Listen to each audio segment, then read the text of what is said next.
Alors bonjour, Frédéric Ardel pour la Bibliothèque du Cégep de Rimouski. Capsule Express, aujourd'hui on trouve un article de revue en sciences de la nature. Donc à partir de la page d'accueil du Cégep, on se rend sur l'onglet Bibliothèque. Sur la page de la bibliothèque, on va aller dans les banques de données, c'est là que se trouvent les ressources.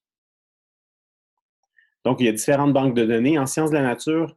Si vous avez des trucs qui touchent, des questions qui touchent l'environnement, vous pourrez aller voir dans Érudit. Mais sinon, la vraie bonne banque en sciences de la nature, c'est vraiment Academic Search Ultimate. Très bonne banque pour tout ce qui touche la chimie, la physique, les sciences de la nature là, en général. Donc, vous vous authentifiez comme d'habitude avec votre nom d'utilisateur et mot de passe réseau et vous vous retrouvez dans la banque de données. Donc, une fois sur la page de la banque de données, donc on est déjà en recherche avancée dans cette banque de données-là. Il y a vraiment plusieurs critères que vous pouvez utiliser, les dates, le type de document que vous cherchez, mais à la base, on va vraiment utiliser juste commencer par rentrer nos termes de recherche. Donc, admettons que je cherche l'information sur les cellules souches et le cancer. Donc, stem cells, et vous voyez, on me propose des termes de recherche et on me propose ici stem cells and cancer.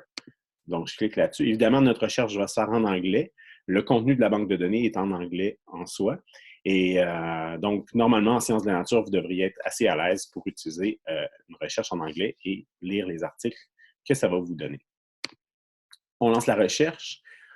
On se retrouve avec 53 000 résultats, donc c'est vraiment beaucoup. Donc, il va falloir faire un petit ménage là-dedans. La première chose qu'on va faire, en fait, on va préciser notre sujet. Donc, si je ne sais pas encore mon sujet, ça va être quoi, bien, je vais lire un petit peu, puis je vais choisir un angle particulier à mon sujet. Mais si je le sais déjà, je peux rajouter des termes de recherche. Donc, ici, je vais ajouter, par exemple, si je veux travailler sur la leucémie, donc je vais ajouter leukemia, okay, et je relance la recherche. Donc, on va passer de 53 000 à 8 000 articles. C'est encore beaucoup. Donc, comment on va faire le ménage dans tout ça si j'ai plus d'autres termes à ajouter?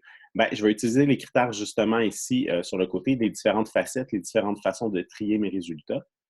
Et donc, on se rend compte rapidement que, première chose, bien, les articles qu'on me donne, c'est de 1986 jusqu'à 2020. Donc, en sciences, des articles de 1986, c'est comme si c'est des articles qui avaient 300 ans. Okay? Donc, on va vraiment ici préciser. On va se donner une période peut-être de 10 ans.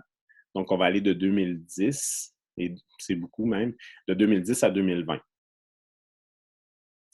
Donc, 6 000 articles, encore beaucoup. Qu'est-ce que je vais faire? Je vais regarder aussi, je vais demander du texte intégral. Donc, je vais avoir l'article directement en ligne que je peux lire. Donc, je vais cliquer sur texte intégral. Ça devrait déjà en enlever plusieurs. Donc, on tombe à 2000. Et puis aussi, on va demander scholarly, donc peer reviewed, ça veut dire revue par les pairs. Donc ça va aller cibler des articles de revues seulement dont il y a un comité de lecture, donc c'est des revues qui sont beaucoup plus crédibles. Les articles sont soumis à d'autres scientifiques et qui vont approuver la démarche de la personne qui écrit l'article. Donc, on va cliquer sur ça. Donc, on avait 2500, il en reste encore 2494. Donc là, on n'aura pas le choix. Là, il va falloir commencer à lire un petit peu, se faire une tête sur notre sujet et puis préciser avec des nouveaux termes de recherche pour avoir les articles en tant que tels. Si on se rend compte qu'on a peu de résultats, bien, ce qu'on va faire, on va décocher au contraire texte intégral. Okay? Et si jamais on tombe sur un article qui n'est pas disponible en ligne directement, bien, ce que vous pouvez faire, c'est nous écrire, puis nous, on va essayer de trouver cet article-là pour vous. Et c'est un des services qu'on offre à la bibliothèque. Donc, le premier endroit pour regarder pour des articles en sciences de la nature au Cégep de Rimouski, c'est vraiment Academic Search Ultimate. Si jamais vous ne trouvez pas sur votre sujet dans cette banque de données-là, je vous conseille d'aller voir dans Google Scholar.